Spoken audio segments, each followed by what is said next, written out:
Got homework? Toivo asks. No, I lie. Better get it done after this, he says. I'm not sure if he knows that I lied or if he didn't hear what I said. Toivo lost the hearing in one of his ears in the war.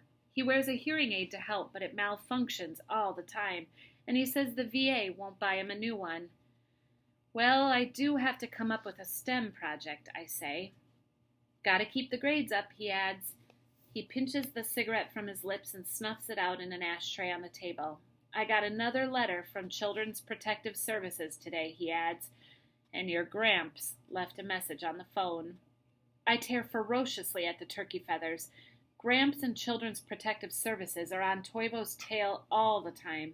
They think my brothers and I would be better off living with Grandpa, with his big wallet, big house, big pool, big garage full of classic cars, and big bank account.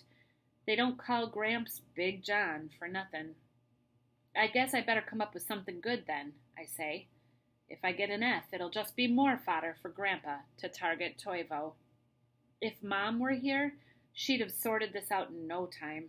Even though she taught English, Mom loved science. She was always reading plants books and physics books about multiple universes.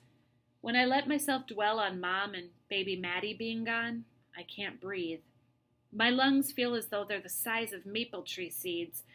That my little brothers and I might be taken away from Toivo feels like an extra airlessness that makes me dizzy. Technically, Toivo is not my dad.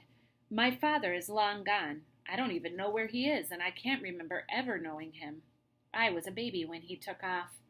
Mom met Toivo at the school where she taught. After the war, he went there to take some classes. Even though she was 10 years older than he was, he fell in love with her when he took a writing class from her. Mom married Toivo when I was 3. I was the flower girl. I don't remember much, but I've seen photos. I wore a green dress with a black sash. After the wedding, Toivo and Mom had Miko, Alexi, and Maddie. Toivo's the only father I've ever known. I don't know why he didn't adopt me while Mom was still alive. Maybe they just didn't imagine that there would ever be a day when they'd be separated, when Mom would be gone, when the law would get to decide what makes a family. I'm not going with them, I whisper. I stop plucking and shake the sticky mess off my hands. Globs of feathers fly. One smacks Toivo right on the neck. Hey, he says. He scrapes it off and plops it on the ground. Sorry, I say. My grandfather never liked Toivo. To make his point, Grandpa cut Mom off from his money the day she and Toivo married. Since she's been gone, papers from Grandpa's lawyer, from the family service people, and from the courts clutter our mailbox practically every day. They say that Toivo is a chain smoker, that Toivo is unemployed, that Toivo neglects our schoolwork, that Toivo fails to maintain a clean living environment, that Toivo suffers from severe psychological distress, and that Toivo is an unfit parent. All those things are true, except the last one. That last one isn't the least bit honest. If anyone would just ask me or ask my little brothers, they'd know. But no one asks us. They say I'm no good, Toivo sighs. I'm not sure if he heard what I said or if he's just talking. He shakes his head. But I do my best. He comes over and plops the next turkey leg right on my lap. You're my girl, he says, no matter what. Always have been, always will be. He gives my shoulder a squeeze and leaves a bloody handprint. I dig my short fingernails into the loose, pale turkey skin and capture the final needly pin feather, just a small black speck that can cause all kinds of problems if one gets stuck in your gums. I flick it to the ground. I hold up the leg. There, I say. That one's all done, ready for the frying pan.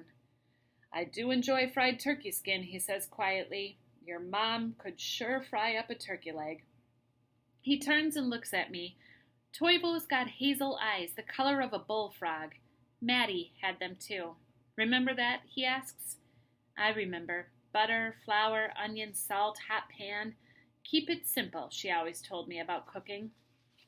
Toivo chuckles to himself. You know, when I met her, she couldn't cook a noodle. I already know this story, but I don't mind hearing it again. No way, I say. I duck the second leg in scalding water. Mom was a great cook. He shakes his head. No, not at first, he says. When I met her, you were living on takeout pizzas. What? Yep, he says. I never expected her to cook, you understand? I just couldn't eat that junk she was serving. Boxed macaroni and frozen corn dogs makes my insides work like a cement mixer. So I took over the cooking and she caught on. She started that little recipe book you have. That little recipe book is my prized possession. I keep it on my nightstand. It's a simple spiral notebook with extra pages shoved in it or paper clipped to the back cover. Mom's handwriting loops and twists and turns into directions for rabbit stew, creamed pheasant, wild parsnip soup, cran apple cider, mulberry preserves, and everything else we eat and drink. By now, I know many of the recipes by heart. Still, I like to have the book open when I'm cooking. That way Mom feels right next to me. My whole head gets hot, and I can practically feel my scalp frying behind my ear, turning more brown hairs gray. Toivo and I work quietly for a while, cutting, trimming, plucking, and wrapping the meat in butcher paper. I think about asking him where he poached the turkeys, if someone from the Department of Natural Resources saw him, or if he had any luck finding a job today. But I don't. A crash from behind the shed breaks the silence. Toivo and I both jump. I'm going to get you. That's Miko. His nose is always stuffed up. Another crash. You are not, you rat face. Alexi. A thump. I'm going to tell on you. A bump and a scuffle. I'm going to tell on you, you smelly idiot. Hard footsteps, boots scratching gravel, heavy breathing, more sounds of scrapping. You're an ugly, stupid fart face. Running, a screen door squeak, and a door slam. Toivo chuckles. I guess your brothers are back from their adventures, he says to me.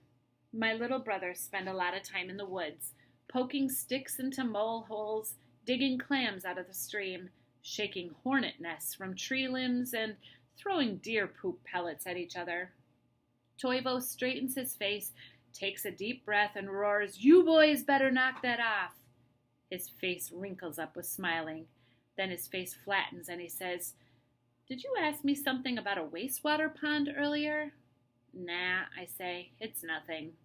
He returns to his work of filling the freezer with meat before winter comes.